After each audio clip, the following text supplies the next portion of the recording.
या अय्युहल्लज़ीना आमनुत्तक़ुल्लाह हक़्क़ तुक़ातिही वला तमूतुन्ना इल्ला व अंतुम मुस्लिमून वातसिमू बिल्लाहि जमीअन वला तफ़रक़ू वज़्कुरू निअमतल्लाहि अलैकुम इज़ कुंतुम आदाअन फ़अल्फ़ा बैन क़ुलूबिकुम वअस्बहतुम बिनिअमतिही इख़वाना वकुंतुम अला शफा हुफ़रतिम मिनन नार फ़अनक़ज़कुम मिनहा कज़ालिका युबय्यिनुल्लाहु लकुम आयातिही लअल्लकुम तहतदून वला तकुन्ना मिनकुम उम्मतन यदऊना इलल खैर वयअमुरूना बिल मअरूफ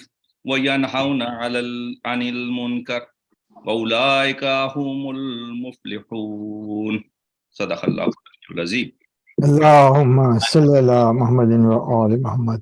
ऐ ईमान वालो, खुदा से डरो जितना उससे डरने का हक है, और तुम दीन इस्लाम के सिवा किसी और दीन पर हरगिज न मरना, और तुम सब के सब मिलकर खुदा की रस्सी मजबूती से थामे रहो, और आपस में एक दूसरे के फूट न डालो, और अपने हालजात पर खुदा के एहसान को तो याद करो।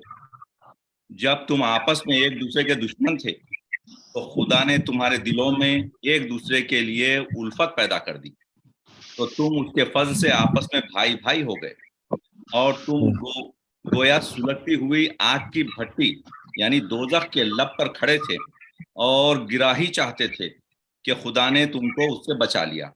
तो खुदा अपने अहकाम यूं वाजे करके बयान करता है ताकि तुम राह रास्त पर आ जाओ, और तुम से एक ग्रोह ऐसे लोगों का भी होना चाहिए जो लोगों को नेकी की तरफ बुलाए, अच्छे काम का हुक्म दे और बुरे काम से रोके, और ऐसे ही लोग आखिरत में अपनी दिली मुरादें पाएंगे। ये जो तीसरी आयत है, ये आज के चैप्टर नंबर 2 के लिहाज से, जिसमें हुक्म दिया गया है कि नेकियां किए जाएं, उस वजह से मैंने ये आयत चुनी है आपके व्हाट इज ट्रू सक्सेस के चैप्टर 2 के हिसाब से, इंशाअल्लाह। And for my brothers and younger brothers and sisters, अंग्रेजी में उसका पढ़ देता हूँ कि बिस्मिल्लाहिर्रहमानिर्रहीम। O you who believe, fear Allah as he should be feared, and do not die unless you are submitted to him, and hold fast all together to the rope of Allah, and do not separate. And remember Allah's favor to you, how you were enemies, and he made friendship between your hearts, so that you became brothers by his grace. And how you were on the brink of an abyss of fire, and he did save you from it. Thus Allah makes plain his signs to you, and perhaps you will be guided. Let there arise from you a nation who invite to goodness and enjoy what is right, and forbid evil. Such are they who are successful. Sadaqallahul Aliyyul Azim. Allahumma salli ala Muhammadin wa ali Muhammad. Assalamu alaikum, Hussein Jafri. Maulana Shaeba and Rizvi Sahab should be here in 5 minutes or so, but in the meanwhile, if anybody would like to recite a qasida or manqabat. Yes, brother Hussein Jafri, या जो है खंबल जो है, जैसे भी अगर कुछ खसीदा जब तक सुना दें आप तो इंशाल्लाह। हाँ खंबर, अस्सलाम वालेकुम। खंबर आप सुनाएंगे? आप पढ़िए हुसैन भाई। नहीं आप पढ़ो, आप पढ़िए। आपके होते हुए मेरी मजाल नहीं, आप पढ़िए बिस्मिल्लाह। नहीं चैनल को थोड़ा निकालना पड़ेगा इसलिए। हुसैन भाई के होते हुए किसी की मजाल नहीं है। अस्तगफुरुल्लाह।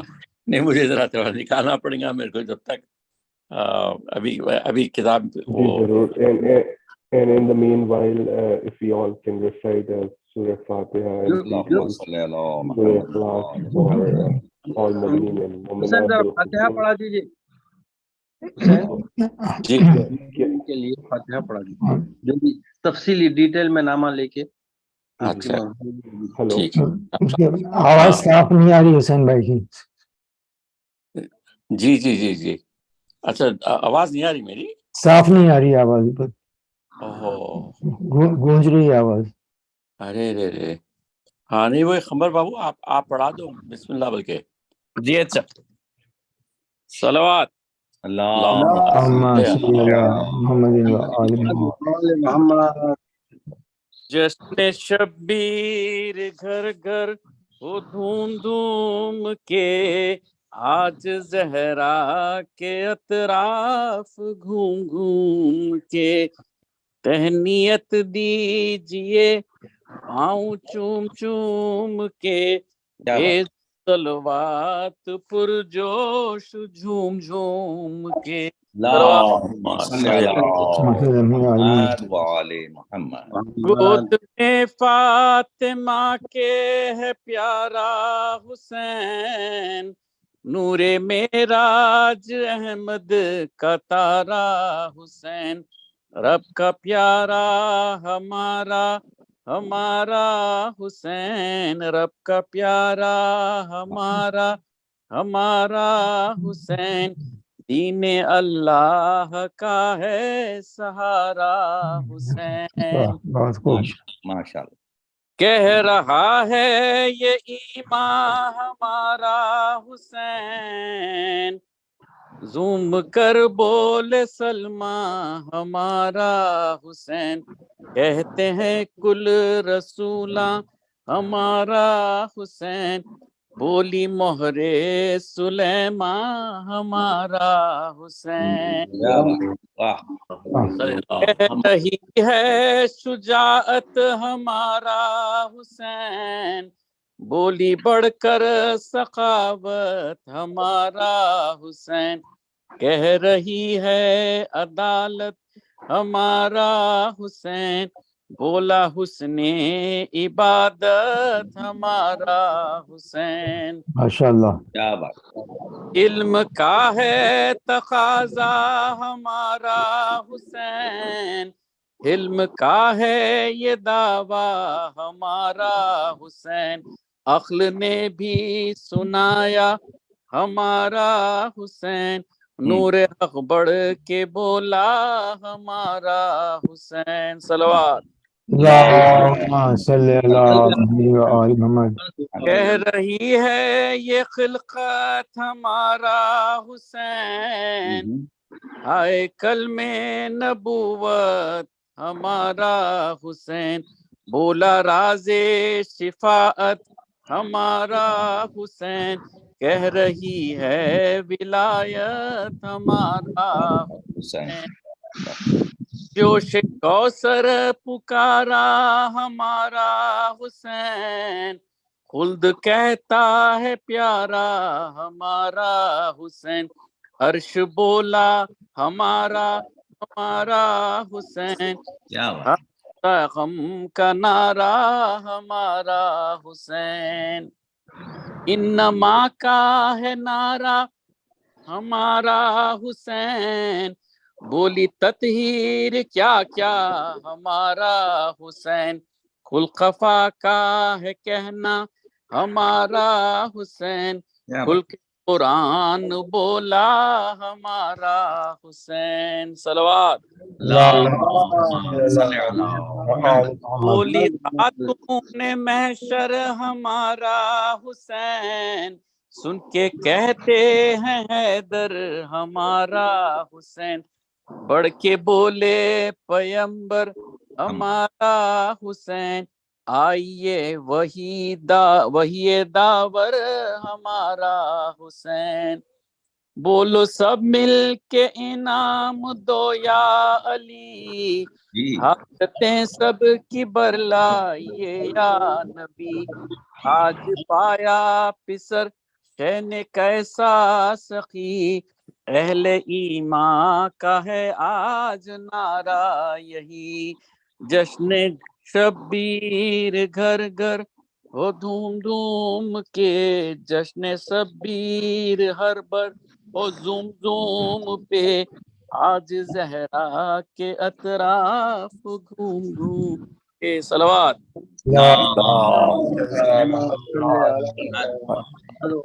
محمد۔ ماشاء اللہ، بہت خوب۔ ماشاء اللہ ماشاء اللہ۔ برادر حسین جعفری صاحب، آپ جو ہے انشاءاللہ اپنا تازہ کلام سنائیں۔ جی جی انشاءاللہ۔ کیا آپ قصیدہ بول رہے ہیں پڑھنے کے لیے؟ جی جی اچھی بات ہے، انشاءاللہ ٹھیک ہے، میں انشاءاللہ کوشش کرتا ہوں۔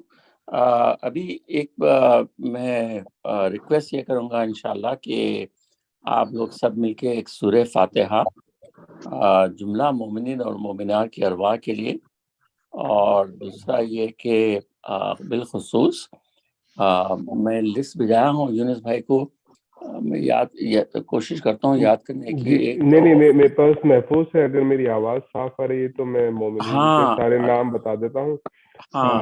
جملہ مومنین اور مومنات بالخصوص آیت اللہ بہجت جناب سید رضی، مولانا اختر زیدی صاحب، مولانا ذیشان حیدر جوادی، سید نور الحسن جعفری، سبیحہ نور الحسن جعفری، سید علی اکبر، شاہ جہاں بیگم، صالحہ موسوی، سید کاظم موسوی کی روح وغیرہ کو بخش دے۔ اور سید علی جعفری مرحوم، اور جو ہے یہ عسکری جعفری جو نہجول بلاغہ کا ٹرانسلیشن کرے تھے، ان کے لیے ایک فاتحہ پڑھتے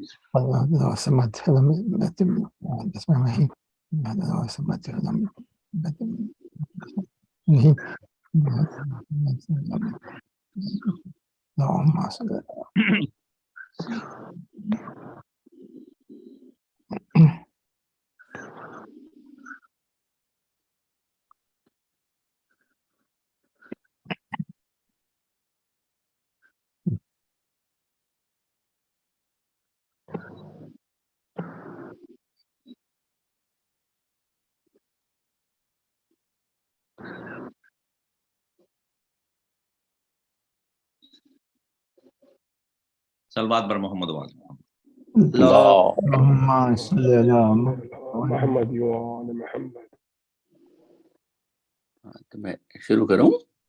جی جی السلام علیکم آپ سب مومنین کو انشاءاللہ، اور عید مبارک۔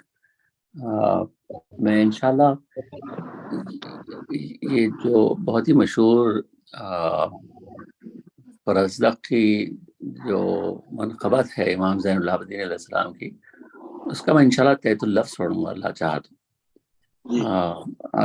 آپ سب واقعہ جانتے، جب یہ ظالم جو آیا تھا اور کوشش کر رہا تھا کہ حجر اسود کی زیارت ہو، اس کو نہیں مل رہی تھی، تو پھر جب امام تشریف لائے تو یقیناً پولیس صاف پڑ گئی تھی، اور پوچھا تھا انہیں کہ بھائی کوئی ایک اور آدمی پوچھا تھا بھائی یہ کون ہے، تو یہ جو ظالم تھا یہ بولا کہ میں نہیں جانتا۔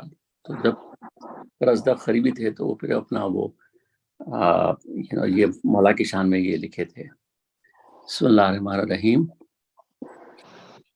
یہ وہ ہے جس کی طریقت سے ہے واقف پتھا، حرم و کعبہ ہے عارف تو شناسا دنیا، تھا جو سب خلق سے بہتر یہ پسر ہے اس کا، پاک بھی صاف بھی مشہور بھی اہل تقوی، یہ نشانی بخدا احمد مختار کی ہے، صلوات اس پہ صدا خالق غفار کی ہے، اللہم صلی علی محمد وآل محمد۔ یہ علی وہ ایک جس کے رسول اکرم، یہ علی وہ کہ جس کے رسول اکرم، راہ یاب سے اس کے ہے انوار ہدایت سے امم، حمزہ و جعفر تیار شہید و زیغم ہے اس کے تو چچا اس کے محبت کی قسم، دل زہرا جگر ابن علی ابی طالب ہے، جن کی شمشیر دو دم موت پہ بھی غالب ہے۔ صلوات اللہم صلی اللہ محمد۔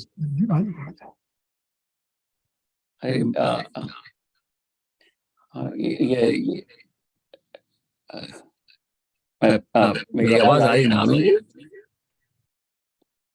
جی آ رہی، بسم اللہ۔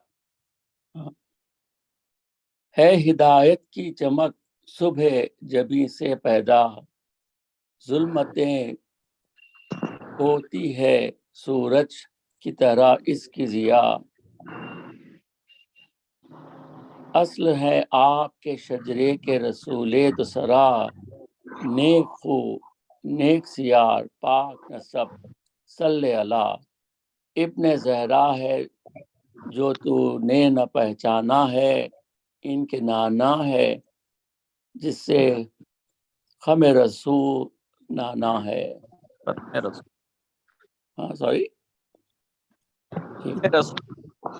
ہاں، اہل تقویٰ کا ہو مذکور تو وہ اولا ہے، 72 از خلق کو پوچھا تو وہی مولا ہے، سب سے ما قبل ما بعد خدا ان کا نام، ہر سخن کا وہی آغاز وہی ہے انجام، ان کی الفت سبب دافع ہموم و عالم، نعمتیں جن کی کنیزیں ہیں تو احسان ہے غلام، قسم ہمت ہے سخاوت جو دکھائے ان کی، لاکھ فیاض بنے حد کو نہ پائے ان کی، دست فیاض کا ہوتا نہیں اسرت سے زوال، پاس ہو یا کہ نہ ہو مال برابر ہے مال،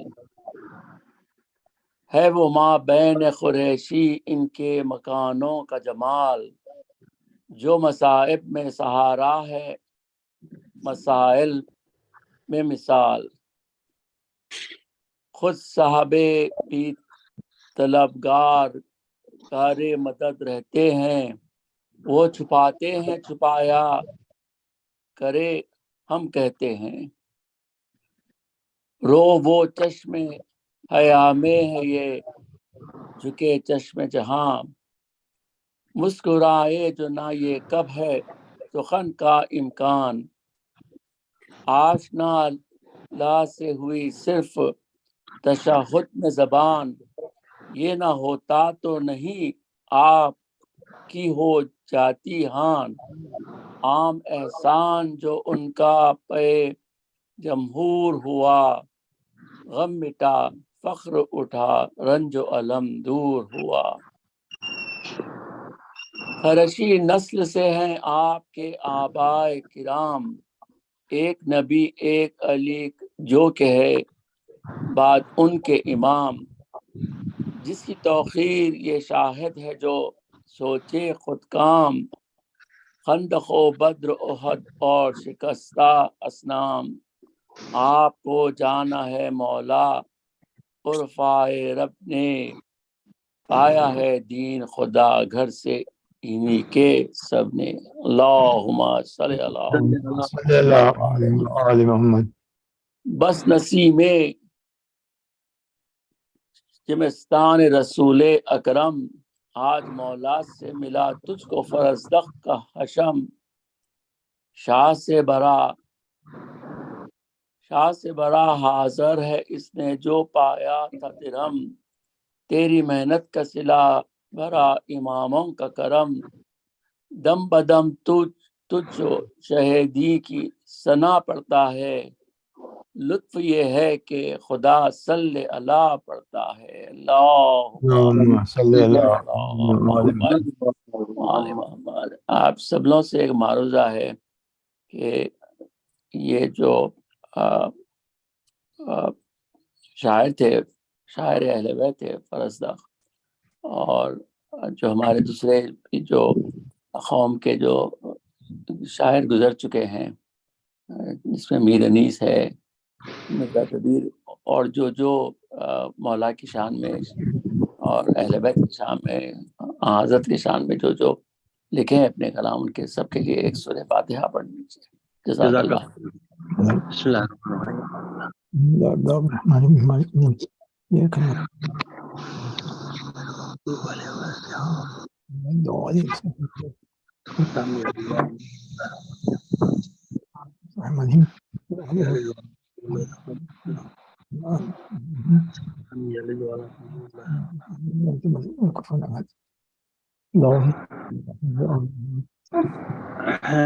السلام علیکم مومنین.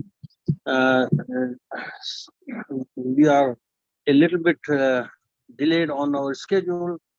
Maulana Dr. Shaeba Rizvi has joined us with his busy schedule, and still he's giving us time on Sundays and whatever day he can. So please, Maulana, go ahead and. مولانا السلام علیکم. وعلیکم السلام. بسم اللہ مولانا.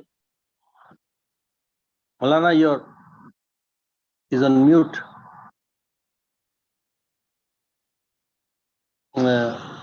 السلام علیکم. سلام حسین جعفری صاحب، سلام ڈاکٹر اختر صاحب، قمر عابدی صاحب، مصطفیٰ صاحب، یونس بھائی، سب کو بہت بہت سلام. وعلیکم السلام ورحمۃ اللہ. تاخیر کے لیے گستاخی معاف کیجیے گا پلیز، اور وہ اشعار سننے کو مل گئے آپ کے لبوں سے تو یہ بہت بڑا بونس ہو گیا. الحمدللہ رب العالمین. مصطفیٰ صاحب، جو پلان تھا سرمن 83 کا، کیا اسی کو جاری رکھیں گے؟ جی ہاں.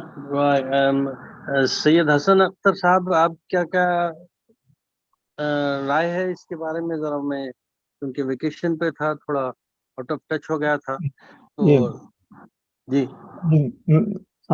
میں نے امام علی کی جو نصیحت تھی اپنے صاحبزادے امام حسن کو، لیٹر نمبر 38 جو ہے میں نے وہ فارورڈ کیا تھا آپ کو، اور سب کو آپ کو ملا ہوگا. تو اگر آپ اس کے پر پریپیئر نہیں ہے تو نیکسٹ سنڈے کر سکتے ہیں، مگر جیسا بھی مولانا آپ کا جو بھی علم ہمارے کو دینا چاہ رہے ہیں آپ، یو گو ہیڈ. بسم اللہ. اچھا. خمبر آپ کے بھی کچھ وہ تھے نا، معروضات تھے. مولانا وہی بول رہے تھے. جی جو لیٹر نمبر 31 تھا، میں نے مس کوٹ کیا، لیٹر 31 نہج بلاغہ کا. میں خطبہ 83 بولا تھا. جی ڈاکٹر خمبر جعفری بھی کچھ بول رہے تھے وہ. جی خطبہ 83 بولا تھا میں. اچھا 83 وہی بولنا چاہتا مولانا. مولانا شروع کرے. کوئی نہج البلاغہ اتنی وسیع ہے، آپ کوئی بھی پڑھ سکتے ہیں. جی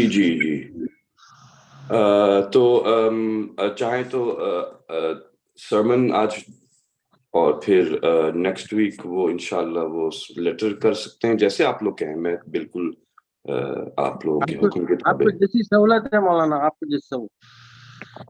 بسم اللہ الرحمن. اوکے چلے جی. وہ ہاں نیت یہی کی تھی، وہ میں سمجھ رہا تھا 783 پہ مصطفیٰ صاحب نے.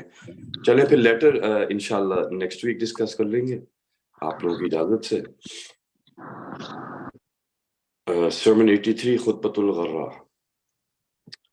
اعوذ باللہ من الشیطان اللعین الرجیم. بسم اللہ الرحمن الرحیم.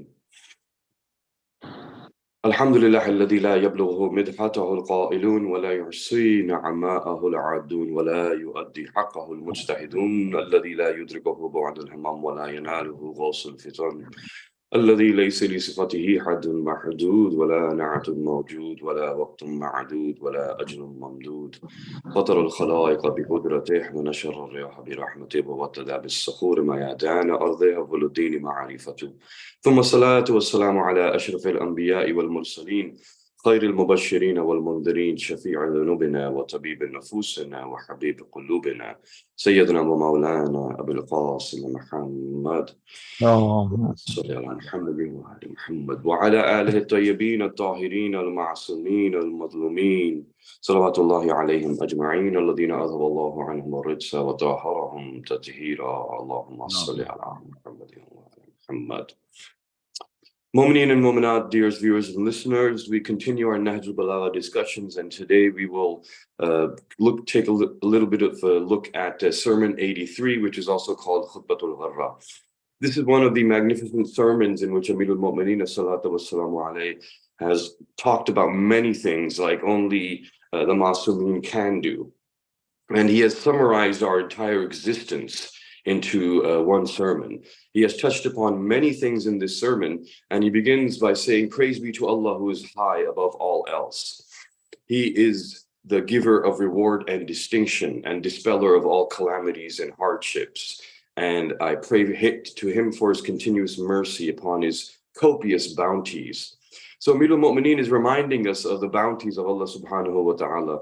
He is the giver of all reward and distinction. As Surah Yasin says, وَمَن نُعَمِّرْهُ نُنَكِّسْهُ فِي الْخَلْقِ أَفَلَا تَعْقِلُونَ. And it is such an important reminder to always be aware that هَذَا مِن فَضْلِ رَبِّي. Hazrat Sulaiman was praised because when the throne of Hazrat Bilqis was brought before him, the first thing he says is هَذَا مِن فَضْلِ رَبِّي. And to have something appear before you in the blink of an eye is one of those opportunities where we can suddenly become arrogant. And it is many times where we need to remind ourselves. And that is why I find that these sermons, going back to them again and again, is so important. It is easy for a person to think that I have accomplished this, because we do have an effort in it, we do have a part in it, and there is our intention in it. But to realize the ultimate power that is behind all of this is essential for every moment of our day and every moment of our existence, every act that we do, every great accomplishment that we have. I believe in him as he is the first of all, and he is manifest. And to say he is manifest is to believe that everything is happening because of him. To say he is manifest is to believe that all that is present is because of him. So to look at everything and to realize he is behind it, as Amirul Mu'mineen said, I do not look upon any entity without realizing and knowing that Allah is within it and outside of it and in front of it and behind it and to its right and its left and above it and below it. Every single entity Amirul Mu'mineen is looking at. I seek his succor as he is the mighty and subduer, and I depend upon him as the one who is sufficient and the one who is the greatest support. I stand witness that Muhammad sallallahu alayhi wa alihi wasallam is his slave and his prophet. And after this, he goes on, after praising Allah, the next section, he goes on to talk about taqwa itself and how important it is to have taqwa. O creatures of Allah, I advise you to have taqwa for Allah, who has furnished illustrations and who has timed for you your lives. Taqwa is sometimes taken as fear of Allah. But, you know, fear is khawf. Fear is different. Fear is khawf. There's another word, khasha, taksha, wala taksha, wala khawf, as the Quran is often saying. And these two words are a little different. Khawf is that which is used to fear danger, to fear calamity, to fear distress, to fear an enemy overcoming us, to fear some kind of physical harm, mental harm. This is khawf. And when we say taqwa, taqwa comes with something else, because the hadith also says, Ya Ali, hubbuka taqwa wal iman. Your love is taqwa. So taqwa is an awe and respect of Allah while realizing his magnificent attributes. And taqwa is realizing how magnificent he is and how little we are and how we are not worthy. And realizing that despite that difference, he is still so merciful and kind and loving. This is taqwa. So taqwa is not that fear which you have for the unknown. You know, sometimes human beings, what do we really fear? We fear that which we know is harmful to us. And we fear that which is perhaps unknown to us. Like, for example, in the dark, when someone is in the dark and they're scared and they don't know what's in front of them, they hear a sound and they don't know where it's coming from. So imminent and obvious harm, or the idea of harm coming from that which is unknown, these are common reasons in human psychology for feeling fear.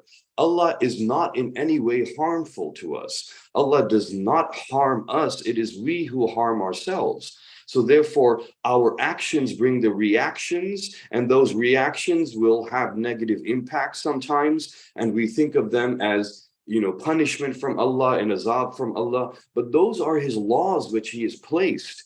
And if we do not disobey him, then we have no need to fear any of that. So that shows us that taqwa is not fear like khawf, rather it is an immense appreciation of his status and what he has done for us, and realizing that everything comes from him. But at the same time, taqwa also includes realization of his love, of his mercy, of his compassion, of his bestowal of gifts upon us, despite our continuous transgressions. His remembering us all the time and never forgetting us, despite us maybe often forgetting him. So he advises us to have taqwa for Allah, who has furnished illustrations and who has timed for you your lives. So he has brought about everything around us and timed everything for us. He has given us a covering of dress. So this is something that we take for granted, and people will acquire more dresses and worry about which fashion they have and how many clothes they have. And, oh, I wore this cloth, now I don't want to wear it again. I hear people getting ready for weddings and they say, oh, well, we have to attend this many ceremonies, so we need this many dresses. If we wear the same one again, what will people say about us? But sometimes we forget what Allah will say about us when we're wearing that dress. And we forget that it is he who has, the idea of him furnishing us with a dress is something to be immensely grateful for, especially when we look at all other animals, and there are none that actually do this. He's given us a distinction amongst the other creatures, a nobility, a grace. And I wonder if I actually think about, when I'm wearing a dress, what is Allah going to think? I tend to maybe worry more about what the world will think. He has scattered for us livelihood everywhere. Amir al-Mu'mineen says that this is something that we should have taqwa about. That means when he is saying you should have taqwa, he is asking us to remember that Allah has given us everything. He has given us dress. He has given us livelihood. He has surrounded us with his knowledge. So all knowledge is his. And the idea that I know is taken away when we realize that knowledge is his and he has given it to us. He can give it, he can take it away. We are acquiring it, we are making the effort, but if it stays within us and if we can enact upon it, that is thanks to the means that he has given in our intellect, in our cognition, our ability to remember, our ability to analyze, our ability that distinguish our intellect from animals are all gifts. He has given us rewards. So that also is part of taqwa. Amir al-Mu'mineen is saying you should remember that he has ordained rewards for many of you actions. He has bestowed upon you vast bounties and extensive gifts. He has warned you through far-reaching arguments. So not only has he warned us, but it is through arguments. And that means that it is not just simply do this and don't do this. Rather, our intellect allows us to reason and understand the benefits of obeying him. He has counted us by numbers. He has information on every single one of us and every entity and what we are doing. He has fixed for us ages, and he has given us in this place of test and house of instruction. That is incredible. Amir al-Mu'mineen is calling the world a place of test and a house of instruction. So where are the tests happening and when are the instructions coming? We will not be aware of them unless we actually have that intention. A school is a school, and a school is a house of instruction as well. But we see that not every student benefits equally. And some students go through that school and come out with very minimal knowledge, and some go through and come out magnificent. And we see the difference is really in intention. So it is the intention that is giving us the ability to learn from this house of instruction. And as a student, we are always learning every moment. This house of instruction at no moment will ever stop teaching us. It is simply us. Are we taking notes? Are we noticing that he is speaking to us? When we start to realize that Allah is teaching us and he speaks to us through every action of every entity around us, whether it is inanimate or animate, and everything that is happening in our lives is instructions from him, then we start to realize that he is the greatest teacher of all, because he is always teaching us. Our teacher can misunderstand us, but he is always understanding us. Our teacher may not be aware of our intentions, but he always knows. Our teacher doesn't know the limits of our mind and what we can learn, but he never puts burdens upon us more than we can actually handle. And so after this house of instruction, Amir al-Mu'mineen says, you are on test in this world and you have to render account about it. So the idea that we have to come at the end of this and account for everything that is happening, this also is part of taqwa. So taqwa is knowing that this world is a house of instruction. He is teaching us. We are students. We are learning. We will have to go and account for everything. There is a final result day. Qiyamah is the result day. And the result day is like any day. I think if we go back to our college days, for example, those result days were terrifying. When we maybe were afraid of what we were going to get. And in fact, in Pakistan, it's very much like Qiyamah, I find. Over here, I don't see it. But in Pakistan, the result day was like Qiyamah, because your result was announced in the newspaper. And I remember, like, my uncle, who was also in my profession, would knew my roll number, and he would know my result before I did, because he has some contact in the newspaper, and your results would be placed on the board as well in college, and everyone would be talking about it. Over here, there's a little more privacy. There's a privacy act. I find that when I teach here, students don't like it if you just say your grade and this grade in front of everybody. Our professors in Pakistan would humiliate us and tell everybody our score if we didn't do good on the test. So Qiyamah is like that. Qiyamah is, I think Pakistanis are better trained for it, because we know that Qiyamah, everybody's result is going to be seen by everybody.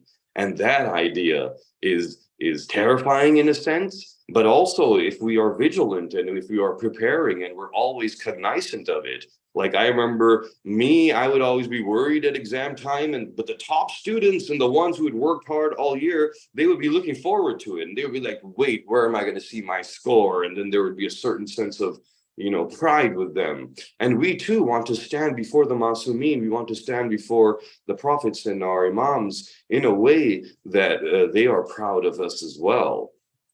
And so he goes on to caution against the world then. And, he says that beautiful sentence that is so impactful. And certainly this world is a dirty watering place and a muddy source of drinking. And that is so powerful. The idea of being thirsty and going in the desert and finding a dirty pond of water, wanting to drink from it because you need to survive, at the same time looking at it and not wanting to. So there's a sense of distaste that comes with it. An idea that, okay, I must take some of this water, but only enough so that I can survive, just enough to live. And that is, the idea that we see in taqwa as well. And the idea in zuhd. This is where zuhd comes in. Taking from the world how much we need and knowing that more than this is not going to really benefit us anyway. And we are here to give a test. It is like that test that you are giving and there's some water and you get thirsty, so you take a sip and put it down and you go right back to your test. All of the materialism of the world is dirty water.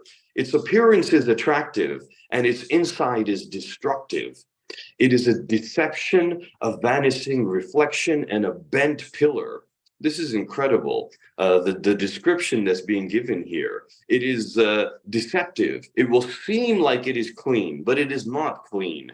It is a vanishing reflection. A reflection is not real. A reflection is in the mirror. This world is not real. It is simply something that will vanish very soon. And it is a bent pillar. The idea that a pillar is meant to support a structure and keep it upright. And this pillar is falling. At any moment, it will fall. So we are in a home that at any moment is going to collapse, but we have to stay in this home until it collapses. And we have to keep on struggling and doing what we're doing while being aware that it is going to collapse at any moment. When its despiser begins to like it, and he who is not acquainted with it feels satisfied with it, then it raises and puts down its feet in joy, and traps him in his trap, and makes him the target of his arrows, and puts a rope around his neck, taking him to the grave of death and the fearful abode, in order to show him his place of stay and the recompense of his act. And this goes from generation to generation. So he is looking, he's showing us the world is always trying to attract us and call us towards it. And we may not even realize it. The one who is divorcing the world 3 times for us to realize that this is something that is always drawing us in.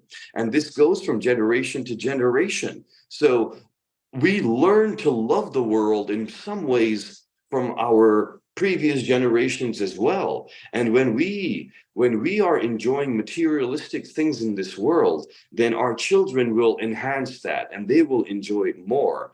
And that is something that, you know, is frightening, because we may not realize it, but it happens. You know, we go to buy a car and it becomes like a family event. And we post on Facebook, we take pictures next to it, and our children see our joy in having this material possession. And there's nothing wrong with buying a good car, and there's nothing wrong with enjoying it and driving it and enjoying the bounties that Allah gives us. But it is that love for it that gleams in our eye, in a sense that we are meant to have this forever, that children will very much pick up on. And they will take it and exponentialize it, you know. And the buzurg we had, that, you know, we still have to some extent, but we see in generations, these things might be getting dilute, and we do have to focus and bring it back. The one in the family who would always make you aware, yes, it's a beautiful car, but thank Allah for it, and realize that this has a purpose, and the purpose is to get you places. So, I mean, Amir al-Mu'mineen also says that to take away sadness, to instill peace and happiness. In other words, almost like an antidote for depression. He says, smelling good things, riding, taking a savari, being on a ride, looking at that which is green around you, you know, and the beautiful bounties of Allah. These are the things which help to cure depression, and they do make us feel good. A beautiful ride in the countryside with good companions and fragrances, and the fragrances of flowers and of nature. So on the one hand, we do want to find that joy. On the other hand, we want to always be aware that it's going to collapse, and to realize that it is but a little preview of eternal existence, what is to come. And so we see that the world is trying to draw us in. It is trying to attract us. Amir al-Mu'mineen also in this sermon talks about death and resurrection, and they are emulating each other, he says, proceeding in groups towards the final objective, generation after generation, copying each other, going to meet death. This is when matters come to a close, the world dies, and resurrection draws near. Allah will take us from our graves, and he will take everything out, the nests of birds, the dens of beasts, the centers of death. Wherever we are, we will be hastened, we will be brought forward. Nowadays, people are being buried in very strange ways as well, from being turned to ashes, to being spread out into the ocean, to being, some people are now having their ashes put into the soil to be grown as a tree, so that they will continue, providing sustenance for life in trees. But Allah subhanahu wa ta'ala will take every atom in existence and put it all together. Allah will take us from wherever we are. We will hasten towards his command and run toward the place fixed for their final return, group by group. So we will be coming in these groups, and we know we will be standing behind our Imam, Ajjallahu Farajam. And we will be standing in rows, and they will be within Allah's sight, and will hear everyone who would call them. So we will be in lines on the day of judgment. We will be standing behind the one who was our leader. Whoever that happened to be, we will not only be, imams, but there will also be those who misled the people, and there will be one standing behind them. They will be looking at who they're standing in line with. And some of them will be happy about that, and some of them will be angry about that. Some of them will be blaming their leaders. They will have the dress of helplessness.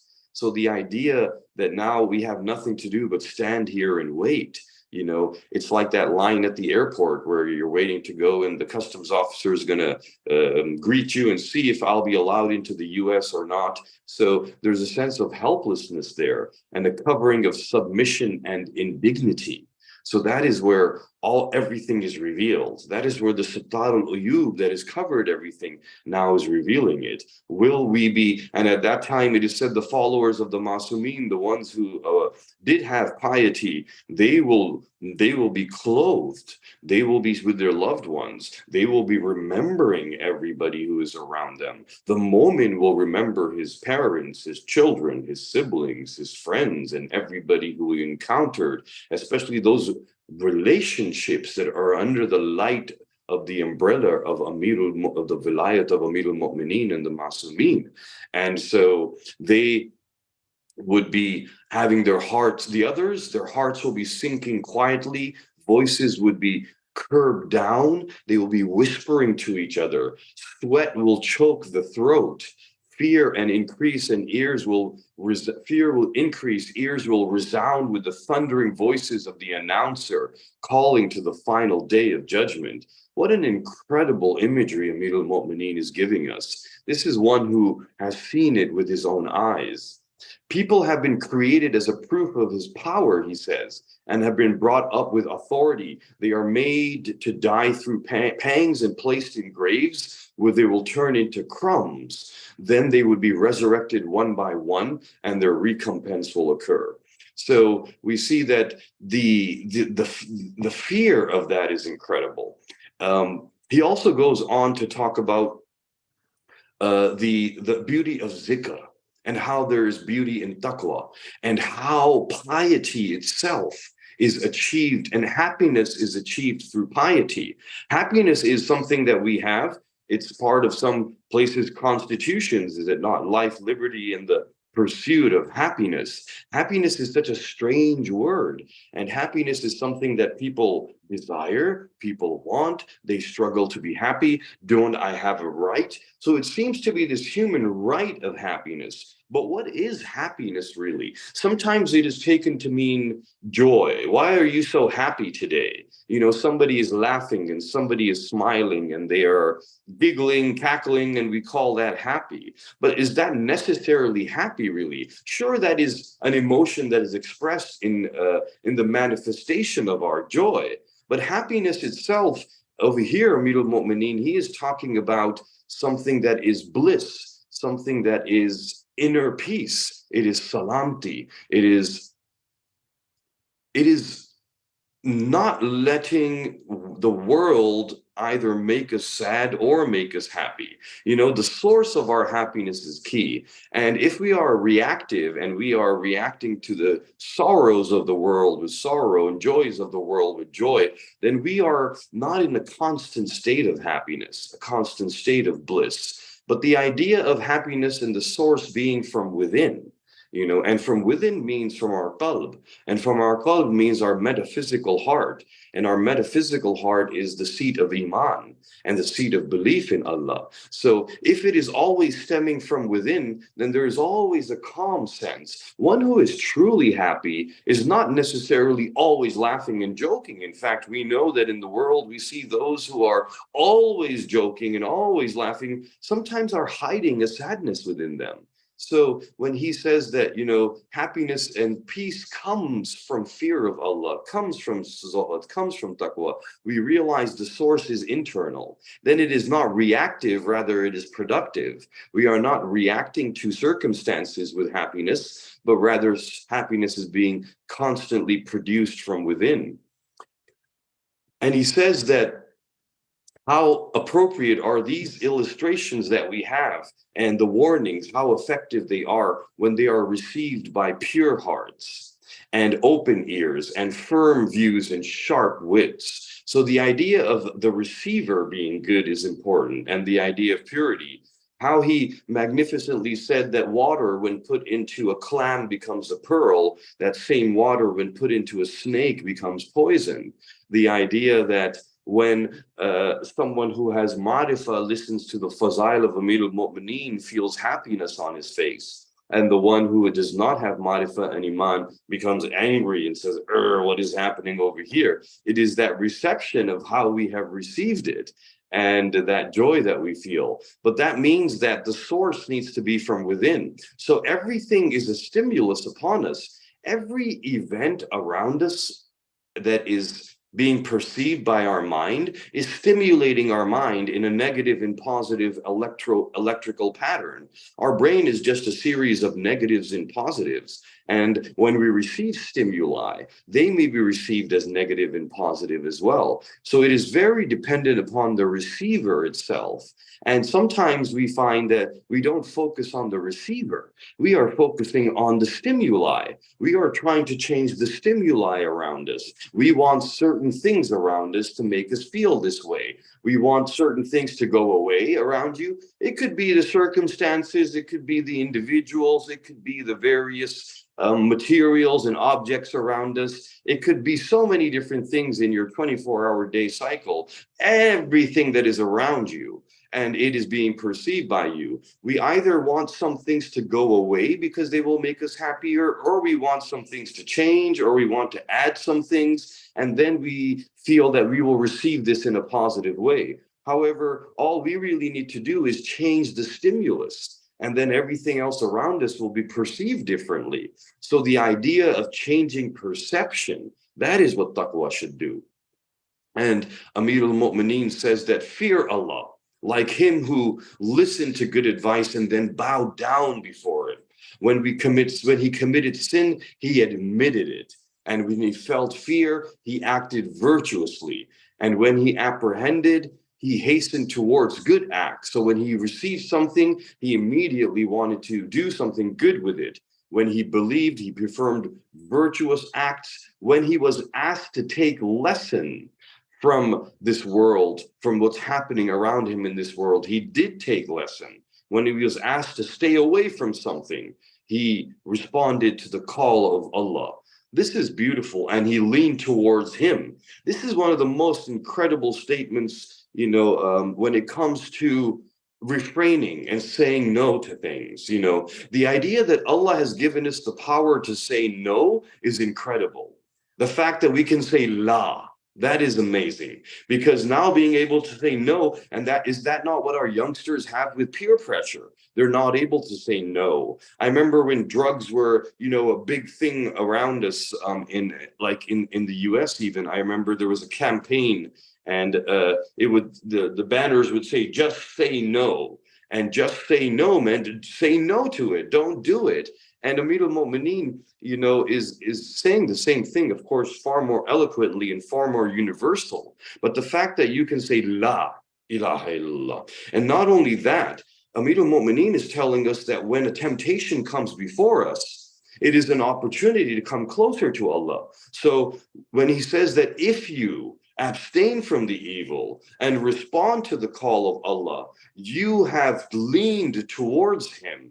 And that's qurbatan ilallah. So saying no to any invitation from shaitan is qurbatan ilallah. And how many opportunities do we have? Our youngsters, especially, as we gain in wisdom, perhaps there may not be as many temptations. The younger we are, the more temptations there are constantly around us. And sometimes the youth will say, well, it's very hard because there's so many temptations. Sometimes we will say, this generation is facing more temptations than any have ever faced. Well, that is That, according to this sermon, is the opportunity for more qurbatan ilallah. Qurbatan ilallah, my young ones, is not just praying salah and when you say it, but someone invites you towards something that Allah has asked you not to do. When you say no, you are going closer towards Him. So the idea that there are 2 points of focus. One is the qurbat of Allah itself, and the other is staying away from that which He has told us to stay away from. So when we stay away from those things, we are automatically moving towards Allah. People don't realize, the qurbatan ilallah just in saying no. They will come away sad. Oh, I should have gone for that. That looked like fun. I should have done this, but now I didn't. And you only live once. But you have taken steps towards Allah. Bara'at is the same thing. When we say tawalla, that is towards Allah. We are moving closer. Tabarra also takes us close to Allah. So sometimes people think of tabarra as hatred, but it is not hatred. It is proximity to Allah itself. It is bara'at. Bara'at is different from hatred. Bara'at is duri. And tabarra, when we do that upon the enemies of the Ahlul Bayt, who are basically the enemies of Allah, what we are doing is we are staying away from that party that draws people away from Him. And by denouncing them, we have taken steps closer to Allah subhanahu wa ta'ala. And so Amir al-Mu'mineen describes this person who is doing that. This person is busy in the search of truth and has got rid of the world's attractions by running away from it in search of truth. That is a beautiful vision to have in our mind when I wake up in the morning, that what are you doing today? I'm running away from evil, and I am searching for truth. And if we actually do that, of course we'll find it, and you'll find it many truths in many ways that we may never have thought of. He collects provisions for himself.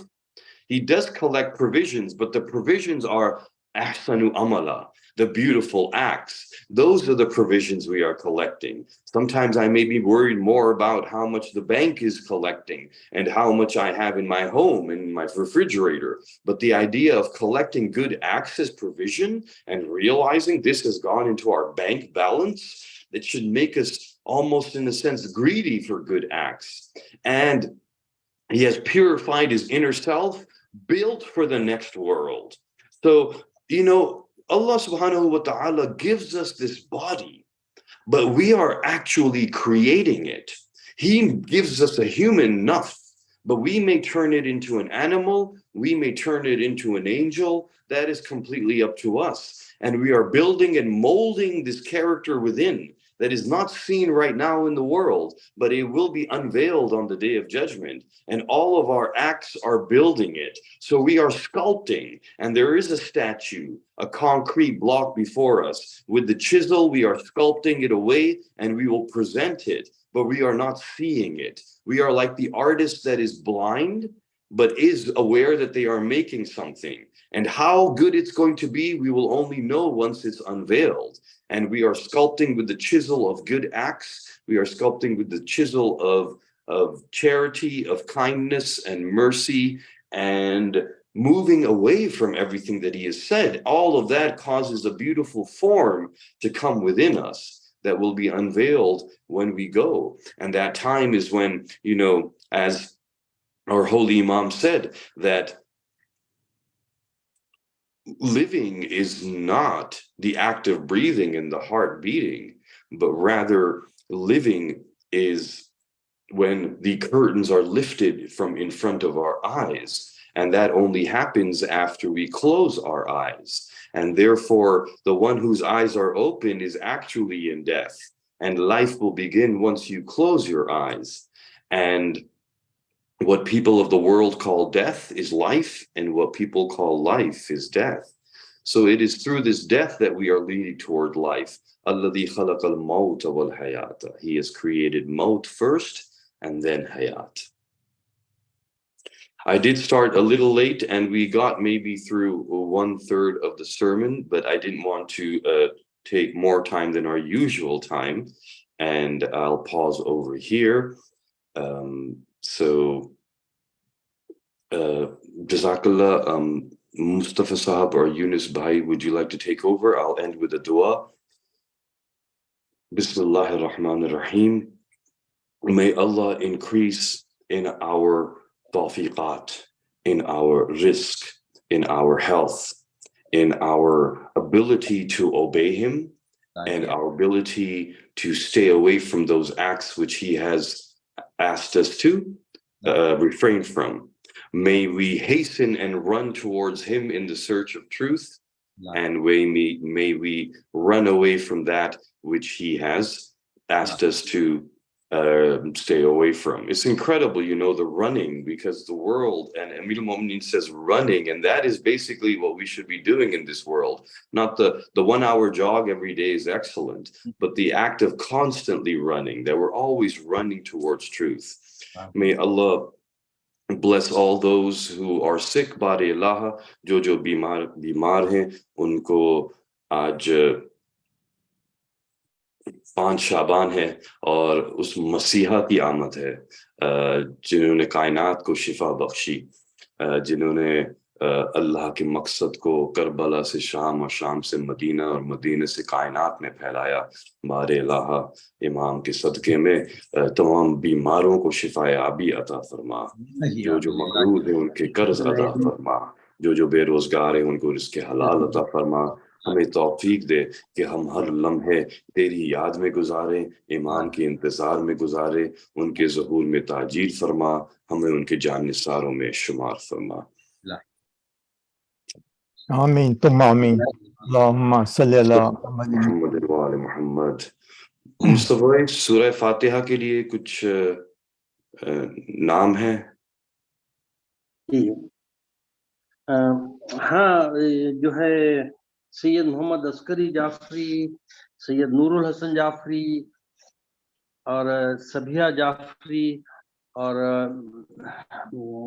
جو participants ہیں ہمارے ان کے، اور آپ کے مولانا مرحومین کے لیے جو حال ہی میں اور پہلے جو مرحوم ہو چکے ہیں، تو ان کے سب کے لیے ایک سورہ فاتحہ. جی اپنے نانا نانی کے لیے بھی کیا تھا، سید علی اکبر اور شاہجہاں بیگم انشاءاللہ، اور صالحہ موسوی اور کاظم علی موسوی صاحب اور آیت اللہ بہجت انشاءاللہ، تو جملہ مومنین و مومنات انشاءاللہ. جزاک اللہ. جزاک اللہ. بسم اللہ الرحمن الرحیم.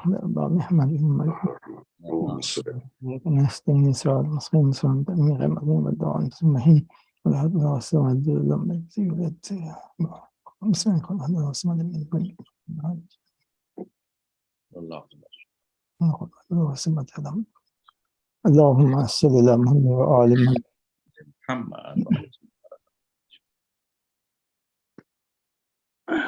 Next we'll have a short session of question answers. Any doubts, any suggestions the participants wants to convey to us, please come forward and ask Maulana. جی انشاءاللہ اجازت ہے تو میں کچھ عرض کروں. جی حسن اختر جی. ماشاء اللہ سے مولانا نے بہت شارٹ ٹائم میں بہت اچھا سمری دی ہے اس خطبے کی، اور تقوی کو بہت ایکسپینڈ کر کے بتایا ہے، تقوی کی انڈرسٹینڈنگ ماشاء اللہ. اور یہ خطبہ اصل میں 82 ہے، اس میں پیک آف ایلوکوینس جو ہے تحریک تفسیر قرآن نے جو پبلش کی ہے، اس میں خطبہ نمبر 82 ہے، اور غرہ کا مطلب بریلینٹ بن رہا ہے، بریلینٹ خطبہ ماشاء اللہ سے.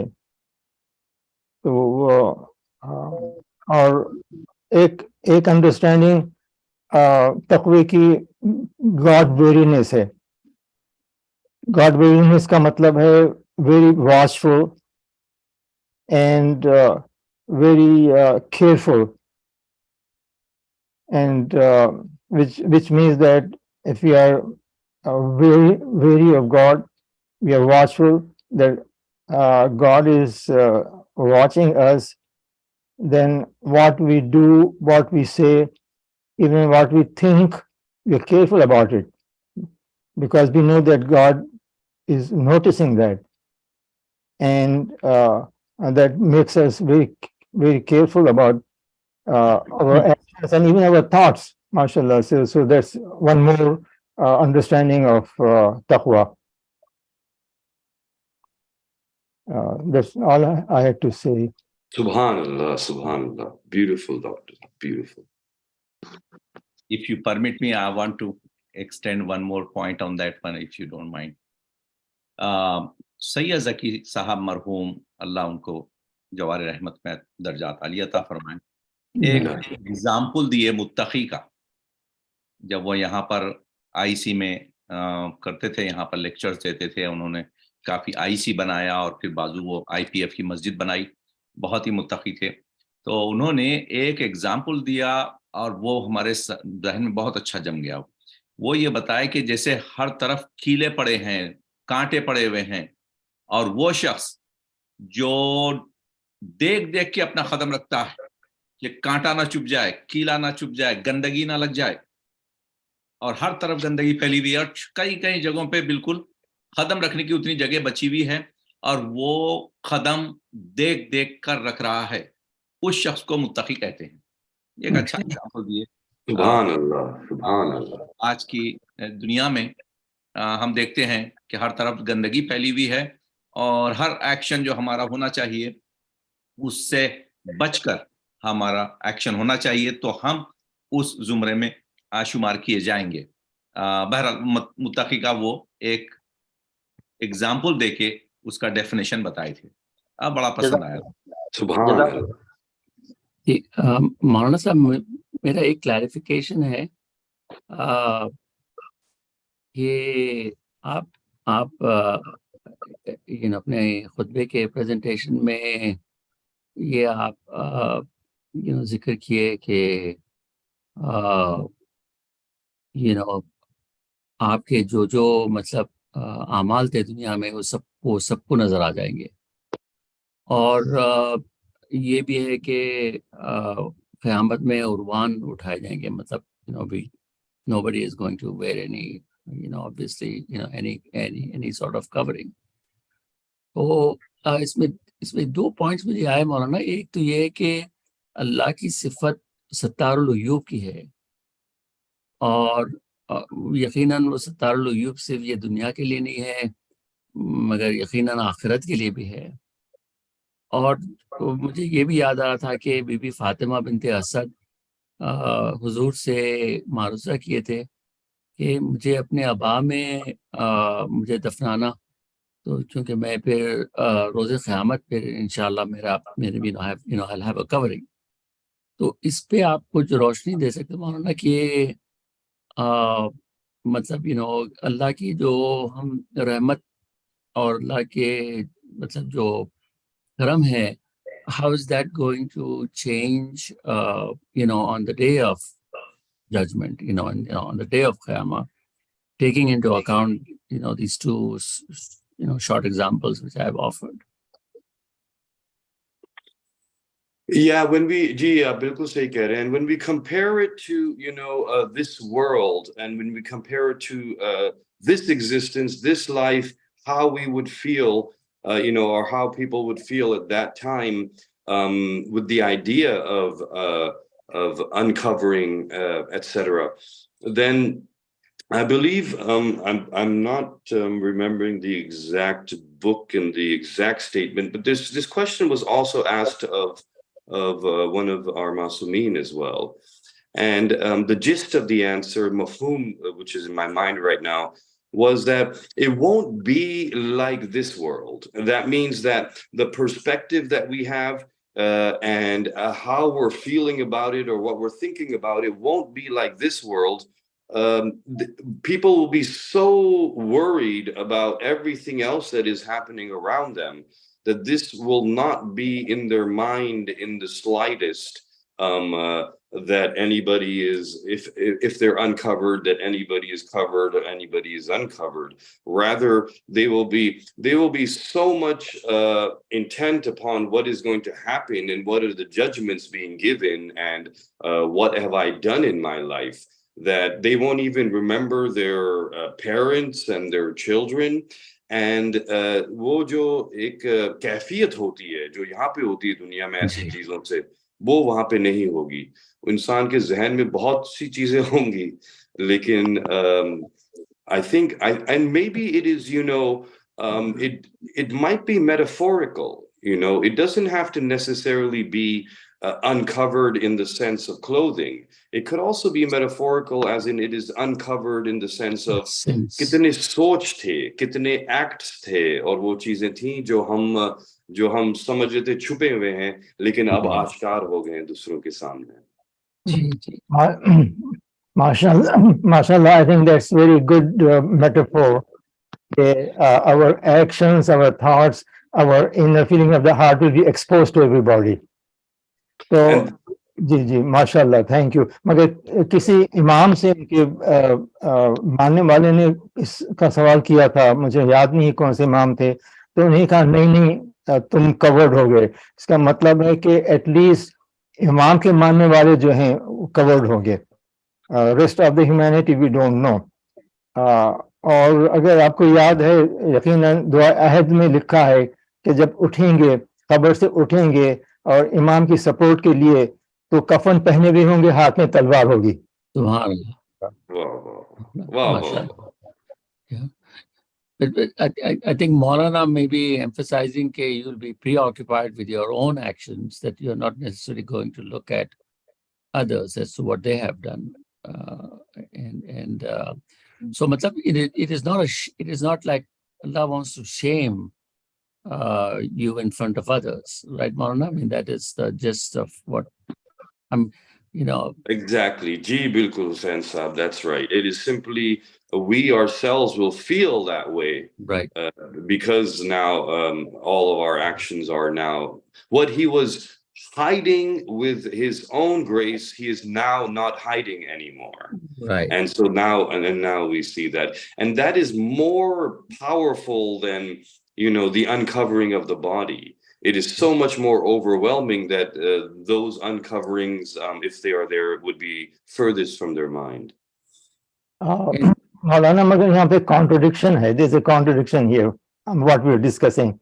One is that we'll be so terrified that we'll not be notice what other people are doing. We'll be only concerned about what our fate is going to be. So that's one aspect. The other aspect is when everybody's actions are exposed in order to shame them for all the ill actions, then that's for others to watch their actions.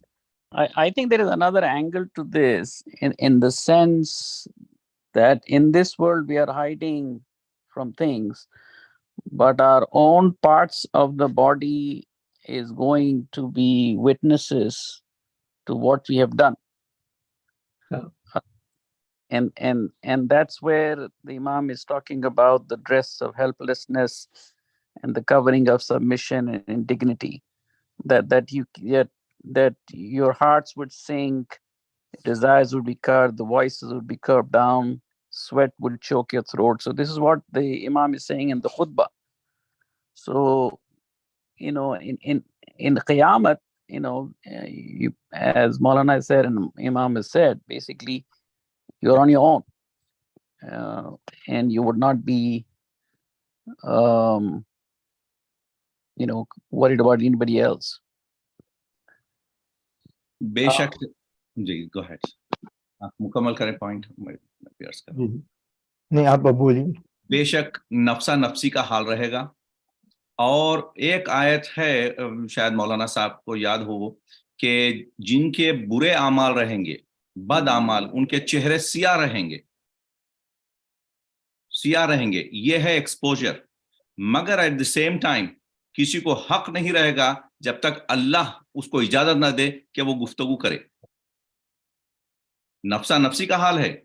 बुराई देख भी रहा है कि मेरा neighbour था या मेरा भाई था या मेरा वो था जिसका मैं अपने आप को उसके पैरों में बन के था, मेरा मुर्शद था, और उसकी भी हालत ये है. मगर मुझे हुक्म है कि मैं बात नहीं कर सकता, बता नहीं सकता, बोल नहीं सकता जब तक कि अल्लाह इजाजत ना दे मुझे. اگرچہ کہ میں جان گیا ہوں, اور پھر میرا نفسا نفسی کا یہ حال ہے کہ مجھے اس کی فکر بھی نہیں ہے, مجھے فکر اپنی ہے کہ میں اپنا کس طرح جو ہے گناہ کم کراؤں اور کس طرح میں التجا کروں اپنے شافی سے, کیسا وہ کروں کہ میرا بھی کام بن جائے اور میں بھی اس کی شفاعت میں آ جاؤں اور مجھے بھی یہ پل پار ہو جائے میرا اور میں اس طرف ہو جاؤں. تو میں سمجھ رہا ہوں کہ ایسا سینیریو رہے گا. اور جہاں تک کہ برہنہ کا ہے, ایک اس میں بھی ذکر ہے کہ جب شہزادی کو اٹھایا جائے گا تو آواز آئے گی, سب آنکھیں نیچے کر لیں, شہزادی کونین کا گزر ہو رہا ہے. تو اس طریقے سے ان کا پردہ ہو رہا ہے, چاہے وہ کسی حالت میں اٹھیں. ایمان کہتا ہے کہ وہ بڑی شان سے اٹھیں گی, مگر احتراماً نظریں نیچی کرنی پڑیں گی, کیونکہ حکم ہوگا خدا کا کہ آنکھیں نیچی کر لیں. اور یہ حکم عام آدمی کے لیے نہیں, وہ پیغمبران خدا کے لیے بھی ہے. جتنے نفوس رہیں گے وہاں پر, جتنے ارواح رہیں گے, چاہے وہ فرشتے رہیں, چاہے وہ معصومین رہیں, چاہے وہ پیغمبران رہیں, کوئی رہے, سب کو حکم ہوگا کہ سب کی آنکھیں نیچے ہو جائیں. سب کا مطلب no exception.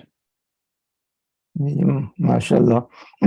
The other thing to consider is that the day of judgment is one day, but the Quran says it's like 50,000 years of your reckoning.